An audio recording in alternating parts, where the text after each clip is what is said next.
Hello mga kaibigan, welcome po sa aking channel. This is Brit Pinay Journey.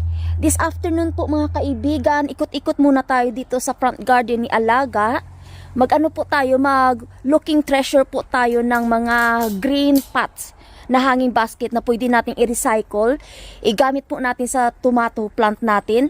Ito po yung aking dalang shopping basket. May gloves na din po ako. May nakita po ako dito. Ayan, kamusta po kayo lahat mga kaibigan? May love shout out po sa mga organic legit friend ko dyan at saka mga bagong kaibigan. Kamusta po kayo lahat mga kaibigan? Ayan po. O mga upuan po yan ni Alaga diyan. So, i-move ko lang po ito mga kaibigan. Tapos, ayan. Lagay natin dito muna. Ayan, lagay muna natin dyan. Ito po yung mga green pot na kukunin po natin. Ayan po. Lagay. Ayan po. Sa basket. Ayan. Tapos, yung upuan na ito, ilipat natin. Ito po. Ayan. Sandali. So, ayan po yung green pot na kunin natin mga kaibigan.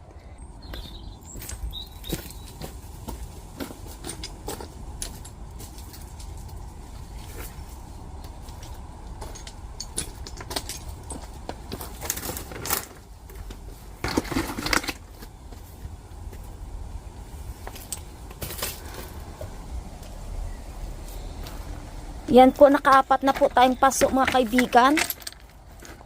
Tapos, dali lang po natin to sa kabilang garden. Sa back garden po mga kaibigan. Ayan. Mahirap po dalhin mga kaibigan. Ito na po yung mga pasok na nakuha natin mga kaibigan sa gilid ng bahay ni Alaga. Dito po tayo mga kaibigan. Kasi kailangan ko itapon to yung mga soil dito. Kung pwede natin i-recycle yung soil, gagamitin po natin mga kaibigan. Ito na po yung naipon nating mga green pot sa gilid ng bahay ni Alaga mga kaibigan.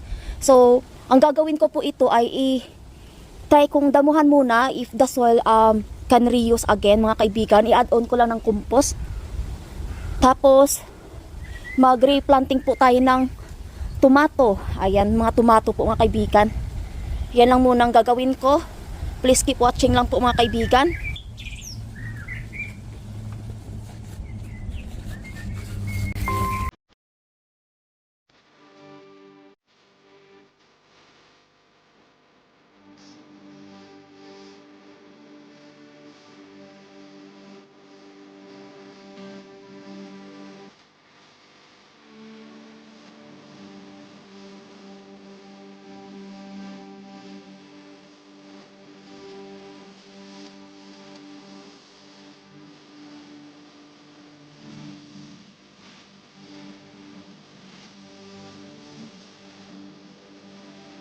Yan po mga kaibigan. So, ibalik lang po natin yung soil dito. Ulit. Mag-recycle lang po tayo ng soil.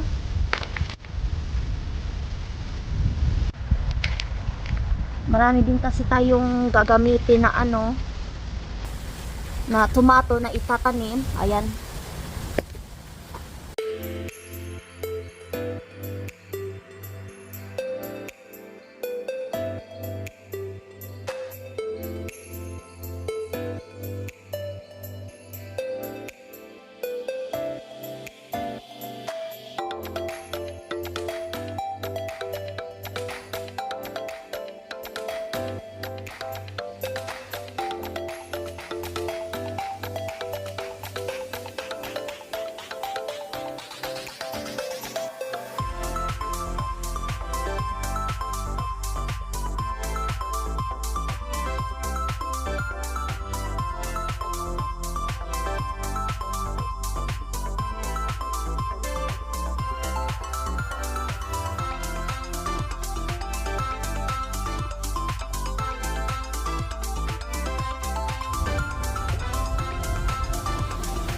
Ito na po mga kaibigan, 5 plant pot po ng soil na nirecycle po natin. Ito po yung pwede nating pagtaniman ng ating mga tomato. So punta na po tayo sa conservatory area mga kaibigan. I'm gonna put more soil on it, compost on it. So I'm not gonna refill in the moment some topsoil or compost soil in this plastic pot. So I'm gonna plant the tomato, the leftover is already in conservatory area mga kaibigan. Yan na po yung ating mga paso mga kaibigan. Tapos ito po yung all-purpose plant food. Gagamitin ko po iyan paglagay sa ating soil.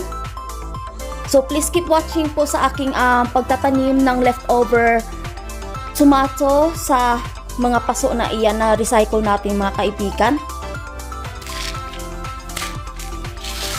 Using this plant food.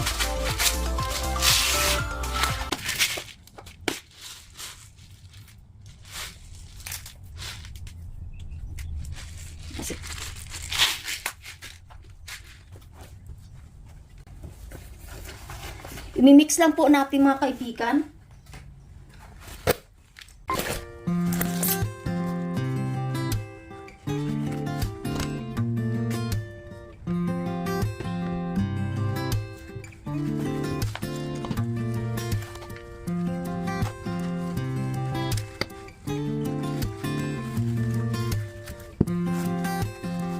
Ito na po yung ating mga tomato na nireplanting po mga kaibigan. Mag-water lang po ako.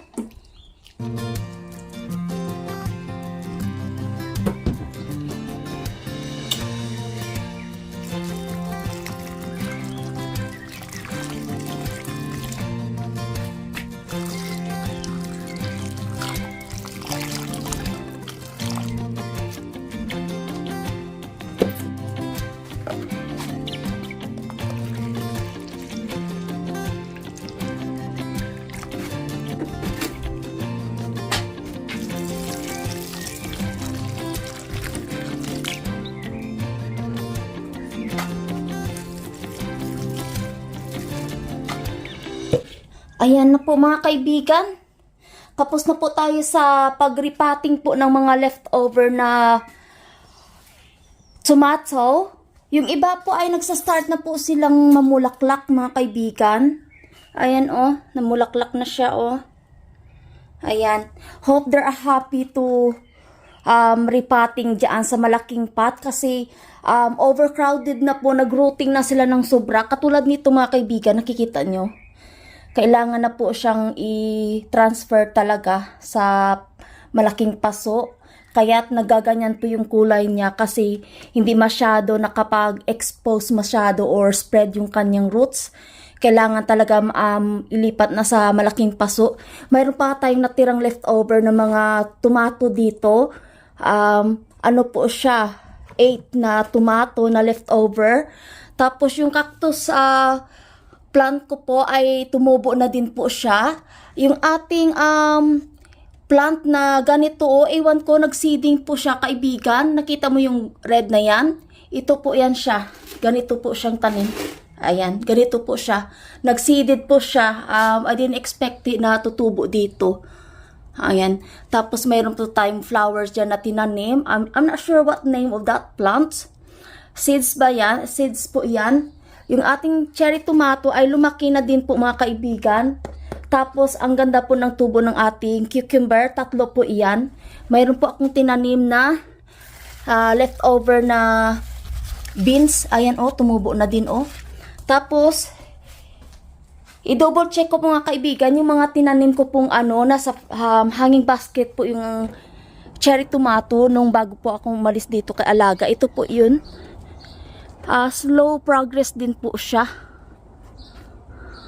Tapos iyan. Yan po yung sa loob. Pero marami pa tayong cherry tomato. Kasi yung cherry tomato na to mga kaibigan ay galing po to talaga sa ang seeds niya galing talaga sa fresh tomato. Ayan. So ganyan po siya. Yung malalaki pong tomato mga kaibigan, binili ko po yan sa sa Welco. seeds po talaga na sa packet. Binili ko. So, yan lang po mga kaibigan. Ang aking tanim na update dito. I'm so happy nakapag-recycle po tayo ng plant pot. At baka ano na lang, kunti na lang bibilin ko ng mga maliliit na paso. Or maghanap pa ako ng mga plant pot dito sa paligiran ni Alaga. Tapos itatanim ko po yung leftover na tomato. Sayang kasi hindi maitanim. At ang yung ating alugbati ay very healthy. Baka mag-harvest ako dito or ilipat ko po sila sa malaking paso din. Yung parang katulad dyan sa cucumber, malaking paso. Kaso lang ang problema ay punuin mo siya ng compost po mga kaibigan. Parang overcrowded siya dito. Pero very healthy po siya. Oh. Ready to, gulay na. Pwede na tayong maggulay nito mga kaibigan. Oh, lalaki ng kanyang dahon ng ang alugbati. I'm happy the outcome ng ating alugbati din. So pretty ng ating alugbati talaga mga kaibigan. I'm so amazed. First time ko po nagtanim ng alugbati dito sa UK. Kasi nakakita po ako ng punla. Kaya nagtry ako magtanim dito. Ayan. Ang ganda niya mga kaibigan. So dito ko na lang po i-end ang yung aking video mga kaibigan. Nakapag-recycle po tayo ng plant pot and also nakapag-repotting po tayo ng leftover tomato at nakapaglinis-linis din po tayo dito sa conservatory area ni Alaga. If you like this video mga kaibigan, please give me like, share, and comments. And also please don't forget to subscribe my YouTube channel, Brit Pinay Journey. If you are new to my channel, please subscribe.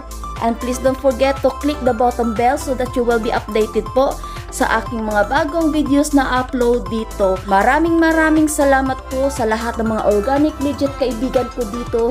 Nagsusubaybay po sa aking channel. Ingat po kayo lagi mga kaibigan. God bless you all and love you loads. And I'll see you sa next ko pong vlog or videos na upload dito. Paalam muna and I'll see you soon. Bye!